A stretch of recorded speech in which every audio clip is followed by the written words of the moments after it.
Line मध्ये ज्या काही 3 खिडक्या दिसतात का, त्या खिडक्यांच्या आतमध्ये एक दगडी चौत्र आहे, ज्याच्यावरती आपल्या राजाचं पूर्वीपार 32 मण वजनाच्या सुवर्ण सोन्याच्या सिंहासन ठेवण्याची जागा होती. मग त्या 32 मणाचं वजन तरी काय होतं, तर 1 मण म्हणजे 40 किलो. असं रत्नजडीत 1280 किलो वजनाचं सोन्याचं सिंहासन तिथे होतं. एका बाजूला राण्या बसायच्या, अष्टप्रधान मंडळ बसलं होतं, छत्रपती शिवरायांचे 2 चिरंजीव संभाजी महाराज, राजाराम महाराज बसले होते आणि औषधी 6000 लोकांनी भरलेले होते.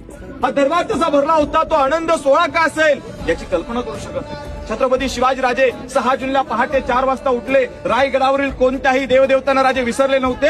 राजे रायगडाच्या राजसदरेतून निघाले. नगारखान्याच्या बाहेर येणाऱ्या जाणाऱ्या पाहुण्यांच्या स्वागताला छत्रपती शिवरायांनी 350 वर्षापूर्वी नगारखान्यासमोर भले मोठे 2 हत्ती ठेवले होते आणि त्या हत्तीची एक अंबारी तयार केली होती. राजे त्या अंबारीमध्ये बसले. पहिल्यांदा जगदीश्वराला गेले, आई भवानी देवीला साकडं घातलं. गडदेवता शिरक्या मातेला राजे नतमस्तक झाले आणि पुन्हा आपली अंबारी या नगारखान्याच्या समोर येऊन थांबली. राजावरती फुलांचा वर्षाव झाला. नगारखान्याने ढोल तसे नगाडे वाजू लागले होते. पण ज्यावेळी राजांचं पहिलं पोळ या रायगडाच्या राजसदरेवरती पडलं ना, तर इथल्या त्या 6000 लोकांनी आपल्या डोक्यातले भगवे फेटे काढले आणि प्रत्येकाने झुकून लाडक्या राजाला मानाचा मुजरा घातला गेला. महाराज तो मुजरा स्वीकारतायत. पण ज्यावेळी स्वराज्याच्या सिंहासनाच्या पहिल्या पायरीला पोहोचले, त्यांनी आपल्या आऊसाहेबांना पाहिलं, सिंहासनाला पाहिलं, त्याच वेळी त्या मातेच्या डोळ्यामध्ये त्या आनंदाचे अश्रू होते. गावसाहेब, या आनंदाच्या सोहळा राजांच्या डोळ्यात अश्रू का असावे? त्याचं कारण होतं की राजांना या 6000 लोकांसमोर आपल्या जीवाभावाचे मावळे कोणच पाहायला भेटत नव्हतं.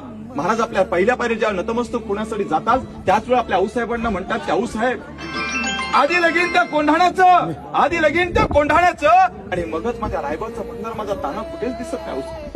आऊसाहेब, स्वराज्याची जी दुसरी पायरी चढतोय. राजा, लाखाचे पोशिंदे तुम्ही, लाख मेले तरी चालतील, पण लाखाचा पोशिंदा जगलाच पाहिजे असे नुकतेच त्या नेसरीच्या खिंडी प्रतापराव गुजर, मुरारबाजी, वेढात मराठे, वीर दौडले 7, असंख्य वीर मावळ्यांची नावं घेत लठलठत्या पाणीराजे स्वराज्याच्या सिंहासनाच्या दिशेने पुढे निघाले. काशीचे गागाभट्ट 2 पावलं पुढे राजांच्या डोक्यावरती छत्र प्रकट केले. हातामध्ये विष्णूची मूर्ती दिली. शतधारांनी राजांचा अभिषेक झाला. 1000 मोहऱ्या उधळल्या गेल्या आणि त्या सिंहासनाच्या मागून एका गुलजुद्दाराने ललकार दिली. मी ललकार देतो, मागून सर्वांनी मोठ्याने समोर बघा, आपण एकदा ललकार देऊया